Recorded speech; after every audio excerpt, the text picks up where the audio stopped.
ঘন্টা পর দেখতে পারলে নাই নাই নাই পুরুষত্বহীন হইগলে হ্যাঁ কমলগড়କୁ ଧରିକି ଚାଲିଲେ ହିମାଳୟ ପର୍ବତରେ ତପସ୍ୟା କଲେ ହଁ ତେଣୁ ବୀରପଣ ପୁରୁଷତ୍ୱପଣ ହଜିଗଲା ବୋଲି ସେଇଦିନ ଠାରୁ ଗଲା ପରଶୁରାମ ବ୍ରାହ୍ମଣ ବଞ୍ଚିକି ବଞ୍ଚି ବଞ୍ଚି ସେ ମଞ୍ଚି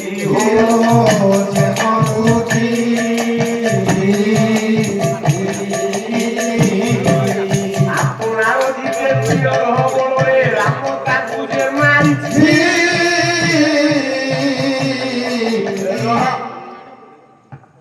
ଅସୁର ପଚାରୁଛି ରାମ ଯଜ୍ଞ ଚାଲିଛି ଗୃହ ଦେଖିବେ ହନୁମାନ ବାହାରୁ ଆଜ୍ଞା ଦ୍ୱାରୀଙ୍କୁ ଆଦେଶ ଦିଆଯାଇଛି ସମସ୍ତେ ପ୍ରବେଶ କରିପାରିବେ କିନ୍ତୁ ହନୁ ଆସିଲେ ପ୍ରବେଶ କରିପାରିବନି নাই নাই নাই କାରଣ ଗୋଟିଏ ପାର୍ଶ୍ୱରେ ମା କୌଶଲ୍ୟା ପଚାରିଛନ୍ତି କାହାକୁ ନା ରାମ ହଁ କିରେ ଏଡେ ବଡ ଯଜ୍ଞ କରୁଛୁ ମୋ ବୋହୁ ଗାଈ କର୍ତ୍ରୀ ବିନା ଯଜ୍ଞ କର୍ମ ମୁହଇ ସମ୍ଭବ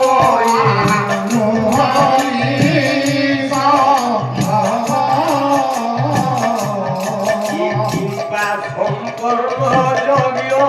କୁହ ରାମ ଦେବ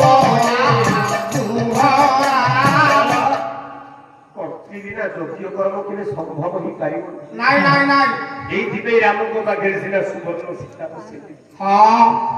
ମୋ ବୋହୁ ଗାଈର ରାମ ମୋ ବୋହୁ ଡାକ ହଁ ରାମ ନିମନ୍ତ୍ରଣ କରିନାହାନ୍ତି କି ଆମନ୍ତ୍ରଣ କରିନାହାନ୍ତି ଜାଣିନନ୍ତି নাই ଯଜ୍ଞ ଚାଲିଛି ହଁ ବାଲ୍ମୀକିଙ୍କର ଆଶ୍ରମରେ ଲବକୁଶ ଦିଟା ଯାକ ପୁଅ ବଢୁଥାନ୍ତି ହଁ ଏପଟେ ଜାଣିପାରିଲେ ମା ସୀତା ଆହା